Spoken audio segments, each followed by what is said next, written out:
going on, everybody? So I did a reaction video to the Seth Rollins and Omas segment, but YouTube ended up blocking it. And by the time I chopped it up enough for it to at least be partially visible, it was so choppy that you can't even tell what is what. It was just like all over the place. So I was like, you know what? The YouTube guys have decided that they don't want to see me do this on YouTube today. So I'm gonna go ahead and give you my thoughts on the segment. Now, before we get into that, in a few seconds, go ahead and hit that subscribe button and the bell next to it to get an update every time I upload a video. Let's get into this, okay? So when this segment started, I couldn't help but notice and think what most people were thinking, and it's like, what the heck was Seth Rollins wearing? Like, this dude went crazy. He came out with the metallic tiger suit jacket onesie with the back open. Like, why does he need that much circulation and ventilation in that outfit? Like, it's like his designer was like, hey, I don't know which one you want. You want the suit jacket, or you want the shirt with the back open, or you want the long bell bottom pins? And then Seth Rollins was like, I'll take all of the above. Matter of fact, let's go skin a Beast Wars character and make an outfit out of it. But anyways, it's Seth Rollins. He can wear whatever he want. That is Seth freaking Rollins, even though he came out with the TikTok shoes and the 3D glasses. But that's neither here nor there. I'm not a fashionista. Also, it'd be super scary if Seth Rollins get invited to the Met Gala. That dude would go crazy. But anyways, to the segment. So Seth Rollins goes over to the new World Heavyweight Championship. Oh my God, I love that belt so much, man. I can't wait till it goes on sale. I'm definitely buying one. And he talks about the fact, you know, he says some things about part-timers and you deserve a fighting champion, and how Roman Reigns thinks that everybody wants what he wants. You know, Roman Reigns said that in an interview with, I think, Daniel Cormier on ESPN. And Seth Rollins is absolutely right. The interesting part about this is that, you know, I feel like WWE picked somebody to say something about part-timers, and then eventually they give the title to a part-timer. So hopefully this isn't the case. I know Seth Rollins and his wife Becky Lynch, of course, they both do not like part-timers getting rewards.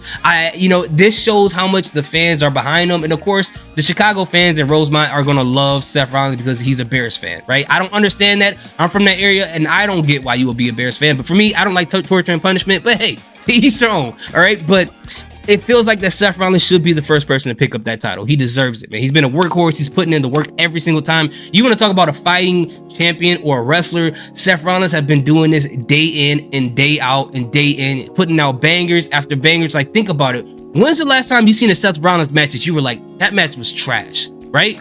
It's been a while, probably since like Hell in a Cell with The Fiend. I mean, for me, it wasn't as bad as it was for everybody else, but that's probably the last one you could really name. But as far as being consistent, Seth Rollins has been killing it. Now, after he gave this entire, you know, talk about the belt, Omas and MVP comes out to interrupt, and Seth Rollins says something else really dope when Omas came into the ring. He kind of bigged him up and was like, hey, you know, MVP, you're underselling the giant. You know, he's the biggest guy I've ever seen in my life. He's the strongest guy I've ever seen in my life.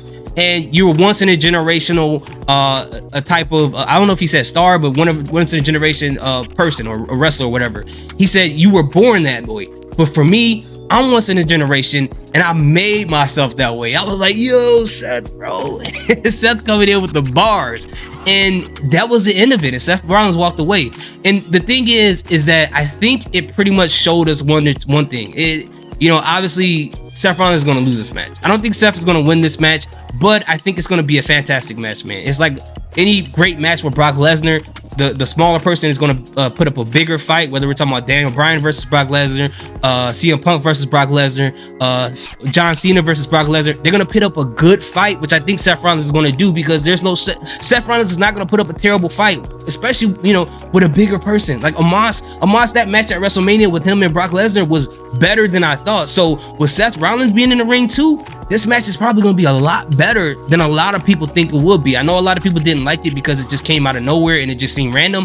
I agree with that sentiment, but at the same time, this can actually be a pretty good match. And if Seth Rollins could put on a good match with a loss, because they're not going to let Omas lose another match after losing a match at WrestleMania. You know, they need to big up the big guy. You know, I don't even know how that's possible, but I think that's going to have to happen. But with Seth Rollins losing that and showing us that he's still a fighter, it's going to have fans get behind him even more to push him. They be like, hey, Vince, Triple H, pay attention, bro.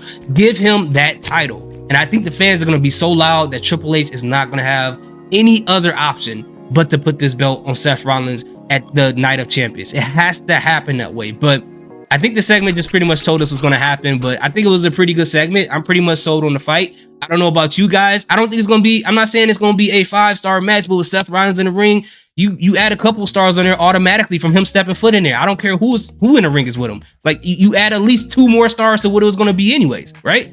But what do you guys think? Let me know in the comment section. Thank you guys so much for watching. Salute, peace, have a good day.